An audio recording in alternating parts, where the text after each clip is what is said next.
नमस्कार दोस्तों, हमारी आज की कहानी है लो बहू, थोड़ा पानी पी लो और अब आराम करो, तुम थक गई होगी। मुंह दिखाई की रस्म खत्म होने के बाद जैसे ही अन्य महिलाओं ने घर से विदा ली, सुधा जी ने अपनी नई नवेली बहू रीना के हाथ में पानी का गिलास थमा दिया।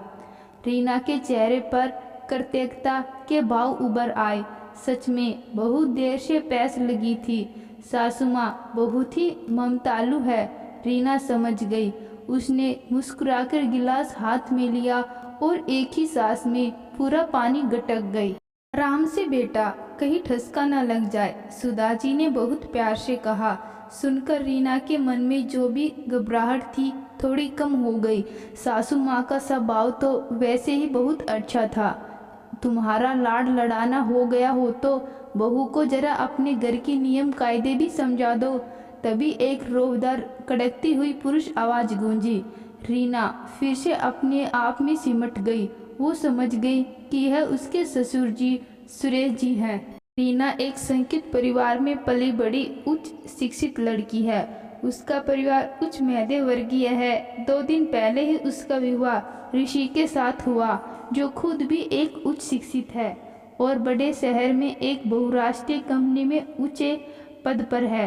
रीना की ससुराल सामान्य मध्यम वर्गीय परिवार है।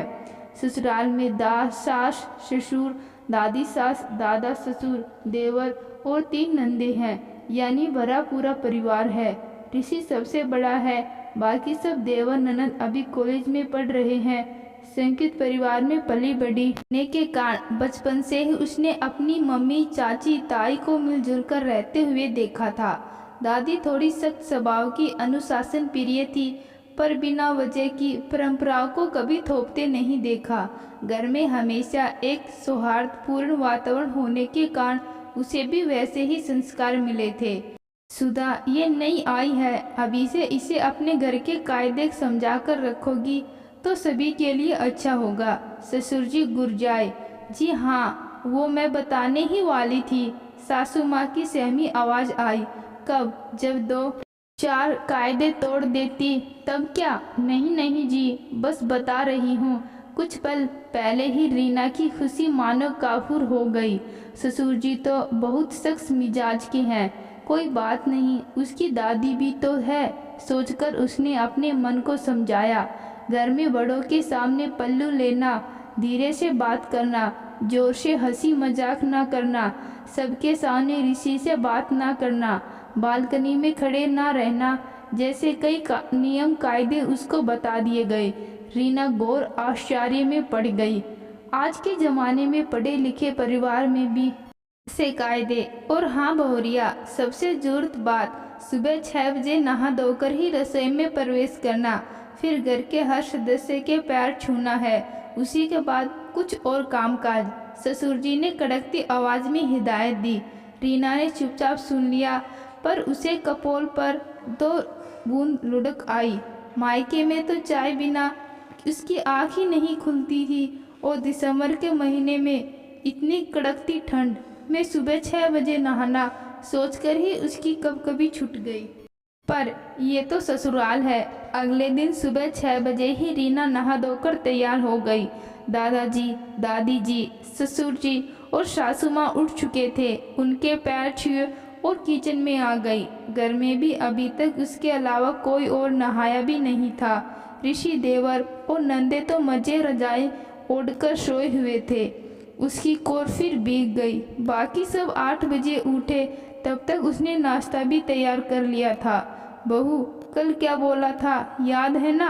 तुम्हारी ननदें उठ गई हैं, जाओ पहले उनके पैर छुओ। दादी सास ने आदेश दिया। नंदे, पर वो तो सब उससे छोटी हैं, कॉलेज में पढ़ रही हैं, और सबसे छोटी तो अभी 10वीं में ही है। उसने प्रश्नवाचक नज़रों से सुधा जी की ओर देखा, पर उन्होंने भी दादी सास का वही आदेश दोहरा दिया। 9 बजते ही में बर्तन और झाड़ू पोछे करने वाली भी आ गई। बहू, ये भी घर की सदस्य जैसी ही है, तुम्हें इनके भी रोज पैर छूने हैं, ससुर जी ने आदेश दिया। रीना अवाक रह गई।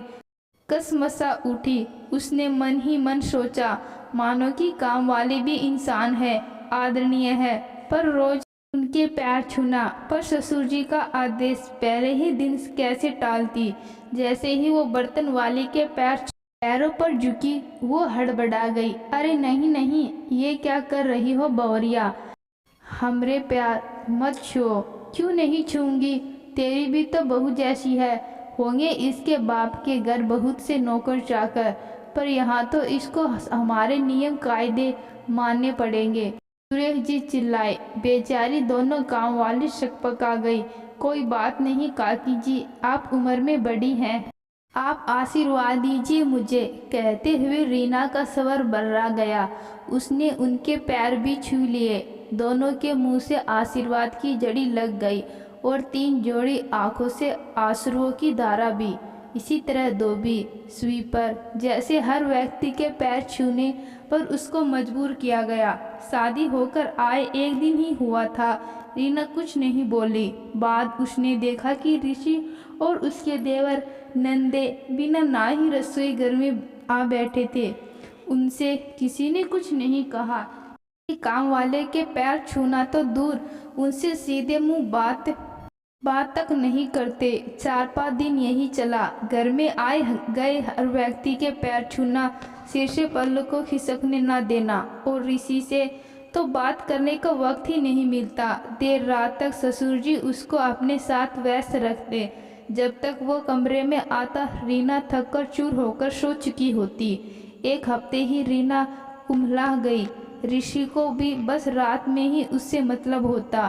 रीना को बहुत आश्चर्य होता, कैसे पढ़े लिखे सभ्य लोग हैं। आदर सम्मान और संस्कार की बात अलग है, पर ये कैसे नियम कायदे। इसी तरह 15 दिन बीत गए। ऋषि की छुट्टियां भी खत्म हो गई थी और उसे नौकरी पर वापिस जाना था। सुरेश जी रीना को साथ ले जाने से फिलहाल मना कर दिया था। रीना को समझ नहीं आ रहा था कि वो करे तो क्या करे। नई नई शादी हुई है, मायके को बुलाकर नए घर परिवार में एडजस्ट करना वैसे भी कठिन काम था, पर रोज ऐसे कुट कर रहा भी नहीं जा सकता। पूरी जिंदगी बितानी है यहाँ। आखिरकार उस रात वो एक निश्चय करके सोई। बहुत अच्छी और गहरी नींद लगी उसको। सुबह दरवाज़ा पीटने की आवाज़ से नींद खुली उसकी।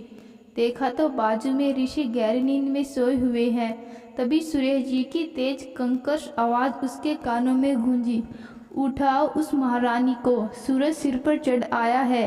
किसी बात की लिहाज शर्म बची ही नहीं। सुधा, तुमने उसको समझाया नहीं था क्या कि घर में सबके उठने से पहले उठ जाना है उसको? जी समझाया था, बच्ची है, अभी थक गई होगी। वैसे भी अभी नई नई शादी हुई है उसकी। सासू माँ सुधा जी ने उसका पक्ष लेना चाहा तो क्या घर के कायदे तोड़ देगी? बोल रहा हूँ फिर से, मत सिर पर चढ़ा उसको। घर में मच रहे शोर शराबे से सभी लोग उठ गए। रीना ने घड़ी देखी, अभी 6:45 ही बजे थे। वो अपने कमरे से बाहर निकली और उसने दादी सास के पैर छू लिए। राम राम, ये क्या अनर्थ कर रही है बहू? आज पहले नहाकर तो आ, बासी शरीर हमें छूकर अपवित्र मत कर। दादी सास ने भी रोब झाड़ा। रीना ने उन्हें देखा और बोली, दादी जी आप भी तो नाही नहीं, इसलिए मैंने आपको छू लिया। उसमें फिर अपवित्र होने की कहाँ से बात आई? देख लिया सुधा तूने, कल की आई छोकरी भी अब जवान भी खुलने लगी। समझा दे इससे और हम में बहुत अंतर है। सुरेश जी चिल्लाए, बेटा वो अभी तुम्हारी नई नई शादी हुई है ना, तो बिना नहाए किसी को नहीं छूना, समझ रही हो ना? सासू माँ ने समझाने की कोशिश की, पर मम्मी जी ऋषि तो सब कुछ छूते हैं, रसोई में जाकर बैठ जाते हैं। उनकी भी तो नई नई शादी हुई है ना? रीना ने आश्चर्य से पूछा। चुप रहे लड़की, ऋषि से अपनी बराबरी करती है। ऋषि समझा अपनी औरत को, नहीं तो अच्छा नहीं होगा। ससुर जी दहाड़ उठे। ऋषि ने इशारे से रीना को चुप रहने के लिए कहा और अपना सिर झुका लिया। माफ़ कीजिए पापा जी, जब से आई हूँ देख रही हूँ कि घर के सारे नियम कानून कायदे केवल मुझ पर ही थोपे जा रहे हैं। किसी भी चीज़ को नहाकर छुओ, उसके न जाने किस किस के गंदे संदे पैर छुओ, फिर अपने माथे पर लगाओ और वो भी रोज। घर में इतने सारे लोग हैं, कोई और ये क्यों नहीं करता? देवर जी और ऋषि, गाँव वालियों, धोबी, स्वीपर वगैरह के पैर क्यों नहीं छूते? क्यों उनके लिए वो घर के सदस्य के समान नहीं है क्या? इतने दिनों की सहन शक्ति अब जवाब दे चुकी थी। रीना एक ही सांस में सब बोलती चली गई। मुंह जोरी करती है हमसे, बताऊं तुझे? ऋषि, जरा इसके बाप को फ़ोन लगा और बोल कि अपनी बदतमीजी लड़की को आकर यहाँ से ले जाए। सुरेश जी अपना आपा खो बैठे।